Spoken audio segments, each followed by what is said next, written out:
তখন ইনসিকিউরিটির জন্ম হয়। অপর মানুষটার প্রতি জোর করার একটা সীমাহীন চেষ্টা চলে। এতে সে মানুষ দুটোর মধ্যে দূরত্ব আরো বেড়ে যায়, আর তৃতীয় মানুষ সহজেই সেই সুযোগটা নেয়। প্রথম আর দ্বিতীয় জনই সুযোগ করে দেয় তৃতীয় ব্যক্তিকে আসা। মিথ্যে হয়ে যায় সব স্বপ্ন, সব ভালোবাসা। অনেক দেরি হয়ে গেছে রু, বাড়িতে মা একা আছে, মাকে ওষুধ দিতে হবে। বেশ, তবে আজ যা কিছু হলো তার জন্য সরি।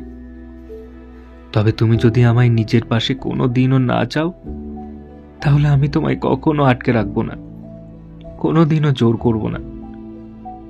কিন্তু কোনোদিন যদি আমাকে তোমার পাশে চাও, জাস্ট একবার হলেও যদি আমার কথা মনে পড়ে,